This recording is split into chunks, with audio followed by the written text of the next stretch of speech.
네, 안녕하세요. 로이채널 루루입니다. 오늘 시황 관련 좀 설명을 드릴 건데, 우선 미증시 먼저 보게 되면은 앞전에 이제 그어놨었던 선이 있어요. 여기가 이제 저항이었었고, 이 저항을 돌파하는 구간이었었고, 그 전부터 이제 좀 강하게 좀 저항으로 작용했었던 자리고, 그 자리가 이제 18,000포인트였거든요. 근데 이제 그 18,000포인트를 넘어서느냐, 아니면은 이제 엔비디아에 따라서 넘을 수도 있고 못 넘는다면 눌림이 나올 수도 있다라고 말씀을 드렸어요. 근데 이번 것 같은 경우에는 엔비디아 실적이 안 나오진 않았어요. 괜찮게 나왔고 컨센이랑 좀 비슷하게 나왔는데, 근데 이제 시장에서 바랬던 그 수치가 너무 높았었던 건지 엔비디아가 좀 무너지는 모습이 좀 나오면서 적당히 눌림받는 그 정도 수준이 나왔던 것 같아요. 만약에 엔비디아 실적이 컨센도 미치지 못했다 라고 하면은, 전에 지난주에 말씀드렸다시피 큰 폭으로 하락을 하면서 20선 정도 이제 지지하거나 아니면은 이 하단까지, 최하단까지도 내려올 수 있다라고 말씀드렸는데, 거기까지는 내려올 정도로 실적이 나쁜 건 아니었거든요. 그냥 시장 기대치에 못 미쳤다, 요 정도로 좀 봐주시면 될 것 같아요. 그래서 어느 정도 조금 눌림을 좀 주는 모습이었고, 그러면서 이제 60선에서 좀 지켜주는 모습이 좀 나왔어요. 근데 여기서 이제 추가적으로 반등이 나올 수 있는지는 아무래도 고용 부분이 좀 나와줘야 될 것 같아요. 다음 주에 이제 고용 데이터가 좀 많이 나오고, 그러면서 9월 달에 이제 큰 이슈가 있죠. FOMC에서 이제 금리 인하를 하느냐, 금리 인하를 하긴 하되 이제 0.25냐 아니면 0.5%냐, 그게 좀 이제 중요하게 좀 작용이 될 것 같아요. 그 부분에서 이제 변동성을 좀 가져갈 거기 때문에 그때 이제 움직임 다시 좀 찾아보도록 하겠습니다. 그래서 미증시 같은 경우에는 크게 무너진 건 아니고 그냥 눌림 주는 수준이다. 큰 폭으로 올랐으니까 원래는 한 이 정도 눌러줘도 상관이 없거든요. 그리고 다시 가는 게 이제 가장 이상적인 그림이니까 이렇게 가는지 더 지켜보면 될 것 같아요. 아직까지는 뭐 크게 문제 있어 보이진 않습니다. 자, 국장 같은 경우도 역시나 큰 폭으로 좀 하락을 한 뒤에 이제 기술적 반등이 좀 강하게 나왔고, 그 다음에 엔비디아에서 이제 한 번 더 이대로 더 치고 이제 여기서 올라가 주는지, 아니면은 엔비디아가 안 나오면 이게 무너질 수 있다, 무너진다면은 한 240선까지도 내려올 수 있지 않겠느냐라고 봤는데, 240선까지는 안 내려갔어요. 엔비디아 실적이 뭐 최악은 아니었으니까. 그러다 보니까 얘도 여기 20선에서 걸치면서 좀 살려주는 그런 모습이 나왔고, 어쨌든 버텨주는 모습도 이어가고 있습니다.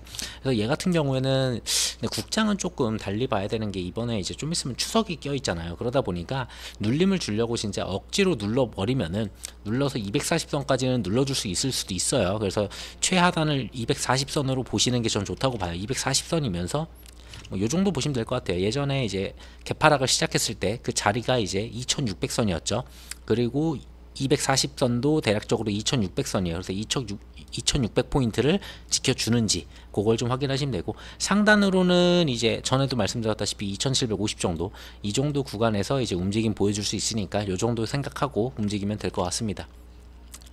자, 그리고 증시 자금을 보더라도 53조 원으로 개인 예탁금 같은 경우에는 크게 변동된 차이는 없습니다. 그 전에도 30이 아니죠. 53조 원으로서 이제 비슷하게 계속 움직이고 있고요. 그리고 신용 잔고 같은 경우에도 이전에 이제 뭐 17조 2천까지도 뭐 떨어지고 이랬었는데, 그 다음에 17조 6천, 뭐 지수가 또 올라오고 내려가고 그럼에도 변동이 크지 않았어요. 그래서 17조 8천까지 올라오긴 했지만 그렇게 크게 올라온 건 아니기 때문에, 이 신용 잔고 때문에 뭐 투매가 투매를 만들어내는 그런 현상 같은 경우에는 나오지 않겠다. 아직까지는 크게 문제될 정도는 아닌 것 같습니다. 그리고 일자별 변동추이를 보면 환율이 좀 낮아졌음에도 불구하고 외국인 수급은 강하게 들어오는 모습이 없어요. 또 이탈을 갖다가 연속적으로 좀 보여주고 있는데, 이거는 지금 이번 주에 나왔던 거는 대략적으로 그 전주에 좀 매집이 좀 됐었던 그런 부분들이 좀 이탈하지 않았느냐, 이렇게 좀 보고 있어요. 근데 환율이 여기서 추가적으로 더 내려간다라면은 아무래도 외국인들이 좀 더 유입될 수 있는 이유는 좀 충분히 좀 되겠죠. 그래서 외국인이 언제부터 돌아오는지 그걸 좀 지켜보면 될 것 같고, 이번 주 같은 경우에 코스피에서 이탈한 외국인들은 대부분이 SK하이닉스랑 이제 삼성전자 쪽에서 이탈을 했기 때문에 반도체 쪽만 조금 이렇게 무너지는 모습이었고, 2차전지 뭐 이제 코스닥이긴 하지만 2차전지 쪽이 조금 더 강세를 보이는 그런 모습이 좀 있었습니다. 자, 그리고 반대로 이제 기관 같은 경우에는 외국인 이탈분을 갖다가 어느 정도 좀 받아내주는 그런 모습이 있었지만, 뭐 그렇게 강하게 이걸로 끌어올릴 정도로 강하게 받아내는 모습은 없었기에 이제 지수는 이제 횡보하는 그런 모습이었고요. 선물 같은 경우에는 외국인이 뭐 이제 사고 팔고를 했지만, 뭐 전체적으로 더하고 빼고 하면은 거의 뭐 큰 변동 없이 움직였다, 이렇게 보시면 될 것 같고, 기관 같은 경우에는 앞에서 이제 현물을 갖다가 좀 샀으니까 선물을 조금 던지는 그런 모습이 좀 나왔지 않겠냐, 이렇게 보고 있습니다. 코스닥 같은 경우에도 뭐 큰 변동이 없어요. 외국인 같은 경우에도 앞에서 뭐 1000억에다가 800억 이 정도 날린 다음에 1900억 다시 샀으니까 그냥 그 정도였구나, 그냥 지수 따라서 움직이는데 거기서 그냥 장난질 쳤다, 이렇게 보시면 되고, 코스닥 같은 경우에도 아직도 역시나 여기서 하락 추세를 계속 이어가는 모습이죠. 그래서 요걸 좀 들어 올려줘야 되는데, 다행인 거는 엔비디아 때 굉장히 크게 안 빠지다 보니까 우선은 어느 정도 차트를 갖다가 살려놓는 그 정도까지는 왔어요. 근데 여기서 추가적으로 하락을 갖다가 세게 한 번만 더 맞는다 하면 차트는 완전히 전부 다 깨질 거예요. 코스피든 코스닥이든. 자, 그래서 그 부분은 좀 주의하셔야 되는데 그렇게까지 무너뜨릴 이유가 있을까라는 생각은 들어요. 뭐 추석을 껴가지고 억지로 누르지 않는 이상. 그래서 지수 같은 경우에는 뭐 이제 코스피를 기준으로 제가 워낙에 말씀드리니까 아까 말씀드린 대로 240선이자 아니면은 조금 더 내려서 본다면 2600에서 2750까지. 근데 상방으로 바로 올라가기는 좀 쉽지 않아 보여가지고 개인적으로 그냥 2600 여기 이 240선 지키면서 올라가서 뭐 2700 이러한 박스권만 그려줘도 지금 당장은 좀 괜찮지 않겠냐. 그리고 추석 지난 다음에 움직여도 나쁘지 않겠다라고 좀 생각을 하고 있습니다. 그래서 지난 뉴스를 좀 보게 되면은 엔비디아 같은 경우에는 뭐 이제 투자자한테 깊은 인상을 주지 못했다. 뭐 주가 같은 경우에 시간 외에서 이제 한 8% 정도 이제 폭락을 하는 모습이 나왔거든요.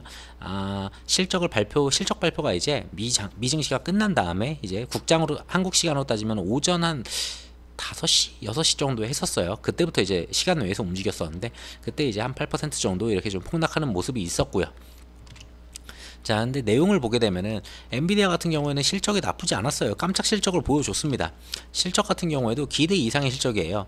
그러니까 2025년도 회계년도 뭐 2분기 실적 25년도가 맞을까? 24년 아닌가? 어쨌든 그래서 시장 전망치를 갖다가 이제 웃돌았다라고 하고 애널이 이제 예상했었던 287억 달러 를 압도를 하는 그 정도 수준이 나와가지고 분기 매출로는 이제 대략적으로 300억 정도, 300억 달러를 갖다가 이제 내보이는 그런 모습입니다. 전년 동기 대비해가지고 122% 폭증을 했어요. 그러니까 굉장히 잘 나왔거든요. 컨센 예상치보다도 괜찮았고 나쁘지 않았어요. 컨센 상단을 갖다가 터치를 못했을 뿐이지 얘네가. 다만 컨센이 부분이 이렇게 있잖아요. 어디 증권사는 이만큼, 어디 증권사는 이만큼, 어디 증권사는 이만큼. 그래서 컨센 상단을 갖다가 여기는 못 넘었지만 웬만한 위치까지는 와 있었다. 그러니까 나쁘지 않은 수치였는데도 시장의 기대치는 저 위에 있었던 거죠. 저 위에 있었다 보니까 갑자기 무너지는 그런 모습이 나오지 않았느냐 이렇게 보고 있습니다. 순이익 같은 경우도 거의 2배 넘게 폭증하는 모습이었고요. 그리고 2분기 순이익 같은 경우도 주당 이제 0.67달러로 이제 나쁘지 않게 괜찮게 나왔어요. 그래서 시장 예상치인 0.64달러보다 오히려 EPS 같은 경우에도 0.68달러로 괜찮게 나왔습니다. 그러니까 전부 다 실적이 컨센 대비도 괜찮았었고 예상했던 것보다도 괜찮았었는데 도대체 시장은 얼마만큼을 예상했는지 모르지만 어쨌든 시장에서는 물량을 던지기 시작한 걸 보면은 어느 정도 그거 이상을 예상했다고 좀 보여져요. 자, 다만 이제 투자자들이 여기서 이제 만족하지 못했다라고 하는 부분은 매출 성장률의 둔화입니다. 그러니까 지금까지는 매출 성장이 이렇게 막 올라갔었는데 이번엔 이렇게 올라가야 되는 거 아니야라고 말도 안 되는 생각을 하고 있었던 것 같아요. 시장에서는 그거를 갖다가 부합하지 못했다고 시장에 내던지는 그런 물량들 때문에 조금 하락을 했던 것 같습니다. 그러니까 실적이 나쁘면서 하락을 했으면은 지난주에 말씀드렸던 그 하단까지도 막 터치를 했을 거예요. 막 밑에 다 깨고 막 내려왔을 거예요. 지수들이 전부 다. 근데 그렇지가 않았거든요. 이번에 엔비디아가 빠진 거는 그냥 시장 기대치에 못 미쳤지 회사가 가는 방향에 있어서는 전혀 문제가 없었다라고 봅니다. 자, 그래가지고 큰 문제는 없어 보여요. 엔비디아는. 그리고 뭐 자사주 매입도 한다고 했으니까 500억 달러 제가 다른 뉴스 봤는데 뭐 추가 매입도 좀 뉴스가 뜬 게 있어요. 그래가지고 뭐 그런 부분들이 있다 보니까 전혀 나쁘어 보이진 않습니다. 다만 이제 얘네가 얘기하는 블랙머리라고 있어요. 블랙몰 같은 경우에는 4분기 얘기가 나오고 있거든요. 대략적으로 여기 있네요. 4분기에 이제 블랙몰 같은 경우에 뭐 이제 수십억 달러를 갖다 기록할 것을 예상을 한다. 여기서 이제 투자자들은 생각을 하죠. 그러면 3분기에 뭐 할 건데? 3분기 실적이 그 다음에 나와야 될 거 아니에요. 3분기 실적이 대략적으로 아무래도 뭐 한 11월 이쯤 나오겠죠. 이번에 8월에 나왔으니까 7월에 나왔으니까 8월에 나왔으니까 다음 분기면 9월, 10월, 11월에 나오겠네요. 11월에 이제 나와야 되는데 11월에 그럼 3분기 실적이 망하는 거 아니냐, 꺾이는 거 살짝 보여주는 거 아니냐, 그러고 4분기에 이제 올라가겠지 라고 하니까 투자자들이 엑시트하는 그런 현상을 보였다 이렇게 보시면 될 것 같아요. 그래서 얘네도 이제 4분기라고 얘기했으니까 3분기에는 블랙록 실적이 이제 잡힐 가능성은 없고 기존에 있었던 뭐 이제 H백이나 뭐 이제 걔네들 라인들로 이제 가지 않을까. 그래서 3분기는 살짝 절 수도 있겠다 이 정도로 생각해 주시면 될 것 같아요. 자, 그리고 그 다음에 금요일날 이틀 전에 나온 거죠. 나왔던 게 이제 PCE가 나왔어요. 근데 7월달 이제 PCE 물가 같은 경우에는 전년 대비해서 2.5% 이제 상승하는 모습이었고 예상치에 부합하는 모습이었습니다. 결국은 여기서 뭔가 이상하게 전년 대비해서 막 3% 이렇게 나오지 않았기 때문에 뭐 굉장히 크게 올라가는 그런 모습이 없었기 때문에 예상치에 부합을 했었고, 이렇게 부합했다는 거는 결국은 9월 달에 이제 금리 인하를 해야 되는 이제 FOMC 그리고 이쪽에서 진행되는 연준 위원들 걔네들도 금리 인하를 당연히 하겠다라는 이러한 방향으로 가는 거는 이미 기정사실로 이제 확실하게 도장을 찍는 모습이에요. 그래서 다음 주에 나오는 고용만 특별하게 문제가 없으면은 9월달 금리 인하는 당연한 거고요. 근데 이제 9월달에 이제 어떤 식으로 금리 인하를 할 거냐, 0.25를 할 거냐, 0.5를 할 거냐, 요 차이가 있다고 보시면 될 것 같아요. 자, 그래서 금리 인하 가능성을 봤을 때는 지금 시장에서 보고 있는 금리 인하 가능성은 전주보다는 조금 높아졌어요. 우선 높아졌다는 게 이거는 이제 0.5를 갖다가 내리겠다는 거고, 이거는 0.25를 갖다 내리겠다는 거예요. 근데 전주 일주일 전을 보시게 되면은 0.25%를 내리겠다는 게 64% 정도로 봤었는데 지금 대략적으로 한 70% 정도를 보고 있습니다. 이 이야기는 앞전에 나왔었던 졸츠 데이터나 아니면 ADP, 그리고 실업수당 연속 청구 아니면은 신규 실업수당 청구 건수 이런 걸 다 봤을 때 8월달이 그렇게 나쁘지 않겠는데 라고 보여졌기 때문에, 그러면은 고용이 그렇게 나쁜 게 아니면은 0.5까지 때릴 이유는 없겠네, 0.25만 때려도 되겠네 라고 하면서 이쪽 비율이 조금 올라갔다고 이렇게 보시면 될 것 같아요. 자, 그래서 방금 아까 전에 말씀드린 대로 그러면은 9월달에 금리 인상은 사실상 기정사실인데, 그러면은 B컷을 할 거냐, B컷이 이제 0.5예요 아니면은 짧게 숏컷을 해가지고 이제 아무래도 0.25를 때릴 거냐, 약간 요걸로 지금 좀 갈리는 그런 모습인데, 결국은 그 갈리는 거는 다음 주에 나오는 고용이에요. 8월달 고용이 이제 15만 명이 상승을 하고 실업률 같은 경우에 다시 4.2%로 하락을 한다. 만약에 이렇게 고용이 다시 조금 완만해지면서 좀 진정이 된다. 그 전달에 그 엔케리 청산이라고 얘기는 했지만 사실상 미국의 고용 데이터가 최악으로 나오면서 미국 고용이 침체다라고 하면서 완전히 이거 고용 다 박살났다, 그 얘기 때문에 굉장히 큰 폭으로 하락을 한번 했었잖아요. 근데 그걸 갖다가 이제 뒤집어 엎는 모습이 나온다면은 0.5가 아닌 0.25를 할 수 있다는 거예요. 고용이 괜찮게 나오면은 오히려 0.25고 고용이 나쁘게 나오면은 0.5를 때리겠죠. 근데 시장에서는 이제 주식시장에서는 B컷은 굉장히 안 좋은 거예요, 사실상. 왜냐면은 0.5를 때린다는 거는 고용이 최악이니까 0.5를 때린다는 거예요. 결국은 지금 다급해졌으니까, 연준도 다급해졌으니까 0.5를 때리겠다는 건데, 그 이야기는 지난번과 동일하죠. 그럼 경기 침체로 가는 거잖아. 경기 침체여서 금리 인하를 하는 거잖아. 금리 인하는 지금 하되 0.5냐 0.25라고 했잖아요. 여기서 중요한 거는 금리 인하를 하는 이유예요. 0.25를 한다는 거는 인플레가 잡혔고, 그리고 고용이나 그리고 경제나 이런 것들은 괜찮아. 고용이나 경제도 괜찮은데 인플레도 잘 잡았어. 그러니까 우린 금리 인하를 0.25씩 천천히 해도 돼, 이거고, 0.5를 한다는 거는 인플레가 잡히긴 잡혔는데 고용에 지금 문제가 생겼고 경제가 이제 침체로 가고 있어. 그러니까 빨리 해야 돼. 0.5를 때려야 돼. 이게 지금 금리 인하는 하긴 하되 그 이유가 좀 다르다는 거예요. 그 이유 때문에 시장은 변동성을 하방으로 끌어갈지 아니면은 버티면서 상방으로 또 한번 이끌어갈지, 요 방향이 나오니까 다음 주 고용이 굉장히 중요하다, 이렇게 말씀드릴 수 있을 것 같아요. 자, 그래서 방금 말씀드린 내용은 똑같아요. 뉴욕 증시는 9월에 향배다. 그리고 8월달 고용 데이터에 지금 달려 있다. 그래가지고 이제 9월달에 금리 인하는 당연히 하는데, 이게 이제 0.25냐 0.5냐 그 내용이 굉장히 중요하다 보니까, 그래서 8월달 고용이 좀 중요하다, 이 얘기를 하는 거고요. 자, 그리고 여기 유동성이 있을 텐데 없을라나? 없네요. 그리고 또 하나 말씀드리려고 또 봤었던 게 하나 있는데, 사실상 9월 같은 경우는 원래 증시가 그렇게 좋은 증시가 아니에요. 웬만해서 매해를 보더라도 9월이 그렇게 증시가 엄청 좋았던 적이 그렇게 없어요. 특히나 국장 같은 경우는 더더욱 그래요. 9월달 같은 경우는 추석이 또 껴있기도 하죠. 국장은 추석이 좀 길게 껴있다 보니까 앞전에 추석 직전에 이제 거래 대금도 굉장히 적고, 그리고 리스크를 갖다 대비하기 위해서 이탈하는 물량들도 충분히 나올 수 있고, 그걸 이용해 가지고 외국인과 기관이 또 장난질을 또 치다 보니까 추석에 껴있고, 그리고 9월달에 상승했던 그렇게 달이 많지가 않다 보니까 전반적으로 유동성도 좀 많이 줄고, 그리고 세금을 내야 되는 그런 부분들도 좀 있다 보니까 이래저래 9월에 조금 쉽진 않았던 달들 중에 하나는 맞습니다. 그리고 이번 같은 경우에는 9월에 이제 미국의 금리 인하 결정도 이제 0.25로 나올지 0.5로 나올지, 거기다가 고용 데이터가 이번엔 좀 많이 더 중요하죠. 지난달에 고용이 워낙에 망가졌다 보니까, 그리고 이번 달 고용으로 9월 달에 이제 금리 인하의 정도를 갖다 가늠할 수 있기 때문에 변동성이 좀 더 클 수 있겠다, 이렇게 봐주시면 될 것 같아요. 그 정도 말씀드리려고 했었는데 유동성 내용 있었던 그 뉴스를 좀 빼먹은 것 같아요, 제가. 자, 그리고 하마스 같은 경우 이제 이스라엘 좀 넘어와서 보면은 하마스하고 이스라엘 휴전을 하니 많이 했지만 결국에는 휴전은 결국 이제 결렬이 됐고요. 하마스가 다시 또 이스라엘한테 이제 미사일을 좀 발사하고 휴전 협상은 결렬이 되었다, 이렇게 보시면 될 것 같고요. 그래서 계속 전쟁 중이고요.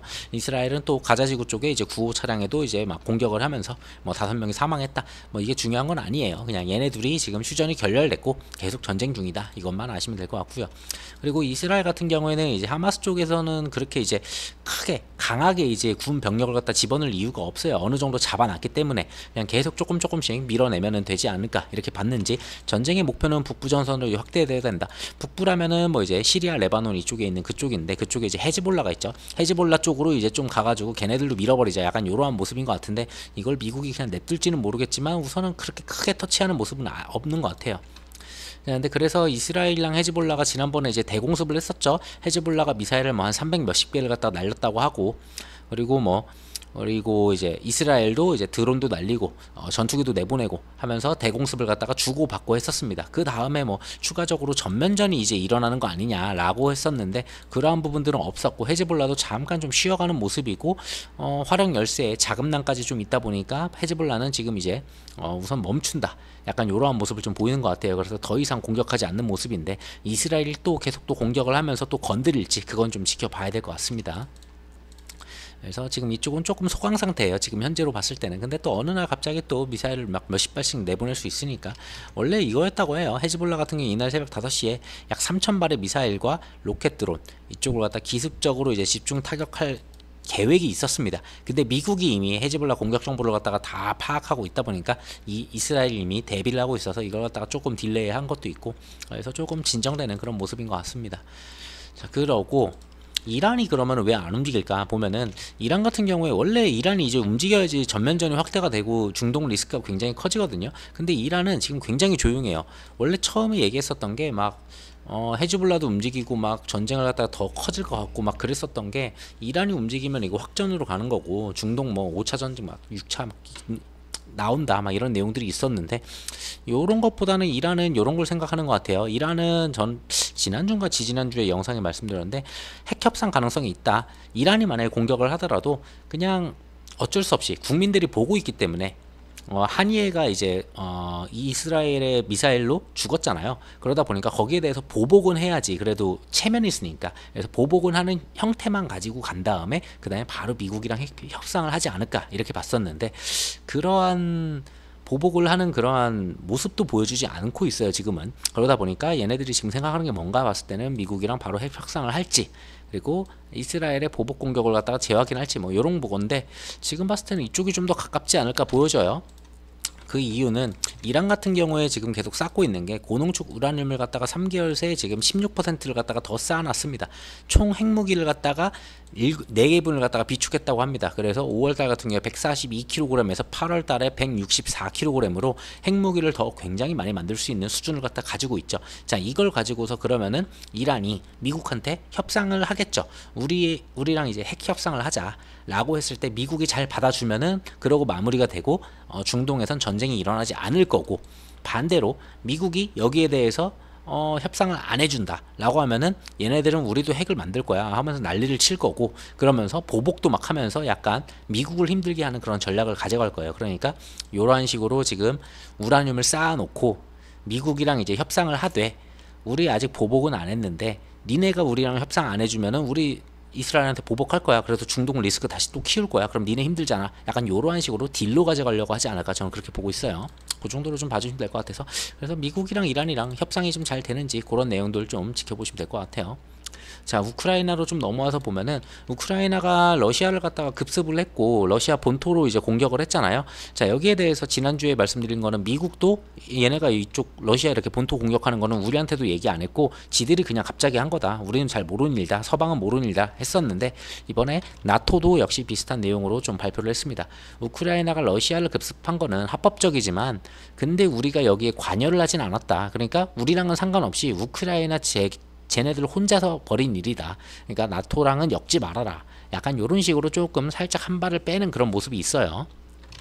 자, 그랬고 러시아 같은 경우는, 근데 우크라이나는 이번에 그렇게 급습을 하면서 러시아 영토를 이렇게 가져갔잖아요. 이게 러시아고 막 이게 만약 우크라라고 하면은 그냥 우크라 이만큼이 이제 러시아가 뺏겼고, 우크라이나는 이만큼 러시아를 갖다가 이제 뺏었고, 자, 그런 상황에서 지금 우크라이나를 생각한 게 뭔가 봤을 때는 우크라이나는 이만큼 뺏은 영토를 갖다가 우리가 이걸 돌려줄 테니까 너희가 가져간 이 영토랑 바꾸자. 그리고 포로도 좀 바꾸자. 약간 요렇게 생각을 했었던 것 같아요. 근데 그걸 갖다가 러시아에서는 바로 반박을 하죠. 우크라이나랑 영토 교환 협상은 고려도 하지 않고 있다. 걔네들이 생각하는 거는 정말 순진한 생각이다. 그거 그냥 우리가 다시 뺏어올 수 있는 거다. 약간 요런 식의 좀 발언인 것 같습니다.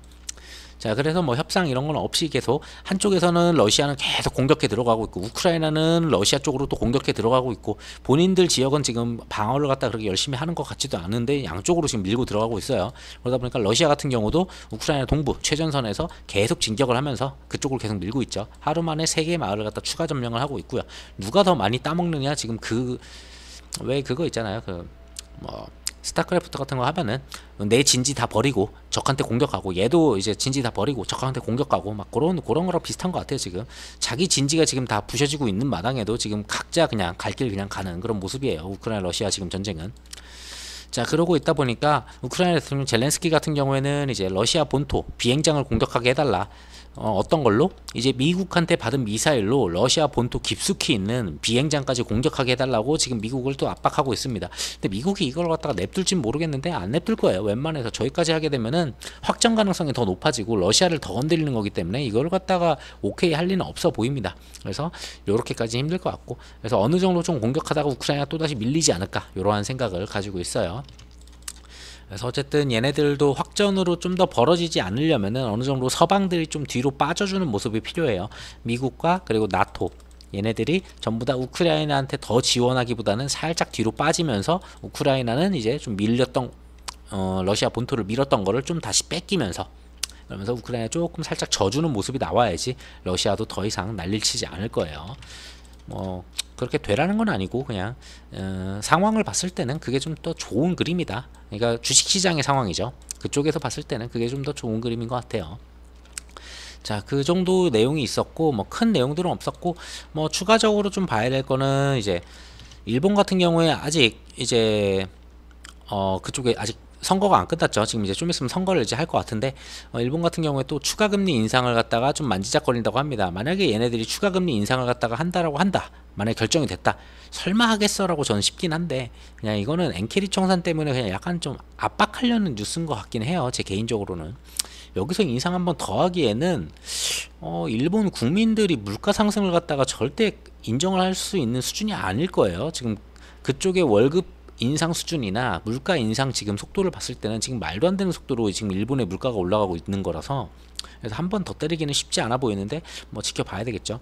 만약에 이게 나온다, 추가금리 인상을 한다 하면 엔캐리 청산은 다시 한번 나올 수 있습니다. 이거는 무조건 거의 한 번 더 나올 거예요. 그러면은 시장은 또 말도 안 되게 또 엔화 때문에 폭락하는 그런 모습을 다시 한번 또 재현할 수 있겠죠. 근데 가능성은 전 좀 낮지 않을까 이렇게 보고 있어요. 자, 근데 또 한쪽에서는 이제 위안화 같은 경우에는 1년 만에 지금 최고치를 찍고 있어요. 위안화의 그 가치죠. 위안화 가치가 최고치를 찍고 있어요. 지금 위안화와 달러 지금 방향이 지금 7.1엔으로 거의 1달러를 살 수 있는 수준까지 내려왔어요. 그 말은 위안화가 강세라는 거죠. 위안화가 강세인데 여기서 이제 미국은 금리 인하를 할 거잖아요. 그러면은 달러의 가치는 하락을 해요. 그러면은 위안화의 가치는 더 강해지니까 이 가격은 더 내려가겠죠. 그랬을 때 위안화 캐리 트레이드 청산이 또 한번 이루어질 수 있다. 이번에는 위안화 쪽에서 터질 수 있다. 왜? 위안화도 금리가 굉장히 싸요. 경제를 갖다가 더 키운다. 뭐 이제 경제를 갖다 다시 살려보겠다라고 하면서 그 남들 금리 인상을 할 때 중국은 금리 인상을 하지 않아 왔어요. 지금까지 금리 인상을 하지 않았으니까 금리가 싸겠죠. 엔화도 금리를 안 올리다 보니까 거의 0%대로 막 지금 막 대출도 가능한, 거의 좀 과하게 말해서 0%라고 한 건데 뭐 거의 그 정도 수준으로 이제 가능하다 보니까 엔캐리 청산이 일어나는 거잖아요. 중국도 비슷해요. 금리 자체가 굉장히 낮다 보니까 이 상황에서 달러까지 지금 약세로 들어간다 라고 하면은 얘네들 더 강해지는데, 그러면은 이것도 청산이 나올 수도 있겠네. 이러한 방향이 나올 수도 있겠다. 그래서 엔달러 그리고 위안화 달러 전부 다 지속적으로 좀 지켜봐야 될 것 같아요. 뭐 이거 터지는 게 그렇게 쉬운 일은 아니어가지고 그냥 얘네들 방향이 차트를 갖다 좀 심하게 깨고 막 내려가는, 지금이야 뭐 앞전에 이렇게 지켜주던 이런 자리들이 있잖아요. 그런 자리이기 때문에 뭐 그렇게 크게 막 무너질 정도는 아니지만 만약에 막 이러고 막 정말 말도 안 되게 내려간다, 정말 저세상까지 내려간다라고 했을 때는 이거 청산될 수 있는 거 아니야? 한 번 정도는 고려해 볼 수 있겠다. 이렇게 보시면 될 것 같고요. 그 유동성 뉴스 뒤에다 붙여놨군요. 제가 아까 전에 말씀드렸던 9월은 유동성 위축의 달입니다. 그리고 엔캐리 청산, 그리고 방금 말씀드린 위안화 청산까지 있고, 그리고 금리 인상의 그 방향성은 맞겠지만 0.5냐 0.25냐, 그리고 금리 인상이래. 금리 인하를 하는 방향성과 금리 인하를 하는 이유, 그게 굉장히 중요하겠죠. 그리고 8월달 고용지표가 나오는 그 한 주가 또 있죠. 그러다 보니까 요러한 거, 거기다가 우리는 또 추석이라는 또 이슈가 또 껴있어요. 자, 그래서 웬만해서는 그렇게 막 강하게 올라갔던 달은 아니니까 통계적으로, 그래서 조금 위축되니까 그냥 천천히 좀 운영하셔도 되지 않을까 이렇게 보고 있습니다. 뭐 굳이 여기서 잘 나온다 하더라도 금리 인하를 한 다음에 바로 한 달 만에 굉장히 크게 올라간 적이 그렇게 없어요. 보통 기본적으로 금리 인하를 하면은 눌렀다가 그 다음에 천천히 올라가면서 이제 좀 수요를 갖다가 좀 이렇게 갔지. 그래서 당장 9월에 금리 인하니까 나 지금 당장 주식 사야 돼, 이럴 필요가 없다. 천천히 한번 눌림 주는 게 있으면은 그때 이제 나눠서 눌림에서 들어가도 충분하니까 천천히 들어가도 되지 않을까, 요 말씀 드리고 싶어 가지고 가져왔던 뉴스고요. 자, 그리고 유가나 뭐 채권 이쪽은 별로 안 가졌어요. 국채금리 같은 경우에는 미국 10년물 같은 경우에는 지금 대충 한 3.8%에서 움직이고 있거든요. 그래서 크게 문제가 없어요. 뭐 이게 한 4% 넘어가고 4.1 막 건드리기 시작하면 그때는 이제 채권 좀 다시 볼 것 같은데, 굉장히 안정적인 수치에서 움직임이고, 금리 인하는 어차피 9월에 하는 거는 방향성 나왔기 때문에 얘가 막 급등해가지고 올라갈 가능성은 사실상 없다라고 봅니다.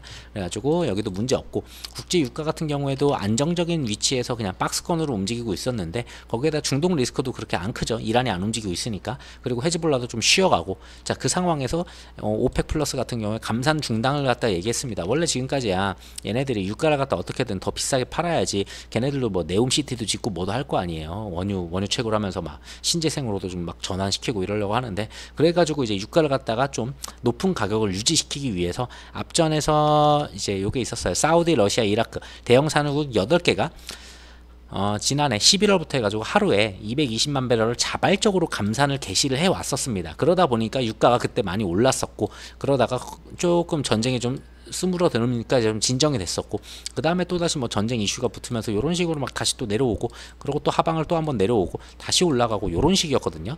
자, 그러면서 이제 박스권을 조금 진정되게 만들었었는데, 여기서 감산을 갖다가 이어서 했으면 여기서 계속 움직였을 거예요. 근데 지금은 감산을 갖다가 자발적 감산을 더 이상 하지 않고 올 9월까지였었던 자발적 감산 시한을 갖다가 추가로 연장하지 않기로 하면서 8개 국가는 10월부터 해가지고 내년 9월까지 1년간 단계적으로 산유량을 늘릴 겁니다. 오히려 원유를 갖다가 시추를 갖다가 더 많이 한다라고 하면은 당연히 원유의 가격은 떨어지겠죠. 진정될 겁니다. 이 상황에서 이란이 전쟁에 들어간다거나 중동 전쟁 이런 게 안 터지고, 우크라이나 확전, 주변국 확전, 그러니까 뭐 헤즈볼라 말고 거기 어디죠?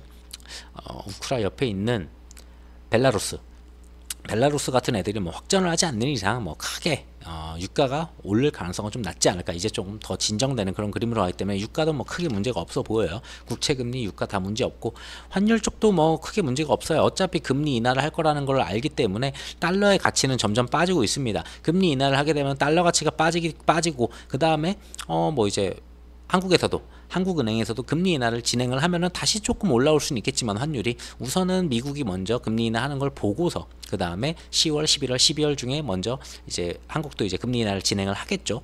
그러다 보니까 우선은 먼저 미국이 금리 인하를 한 번 때리고 한 번 더 때릴 수도 있겠죠. 그 사이에 2번 때리고 이런 게 나타나면은 달러 가치 떨어지면은 당연히 환율은 수직 낙하를 할 수밖에 없어요. 그래서 환율도 이제 진정되는 구간으로 들어가려고 합니다. 이거는 지금 주봉이에요. 주봉인데, 주봉 같은 경우에 좀 중요하게 보는 게 요 위치였어요. 사실 앞전에 저항으로 잡혔었던 자리가 1350원이었죠. 1350원이었었고 지지를 받았었던 이러한 자리가 1350원이었어요.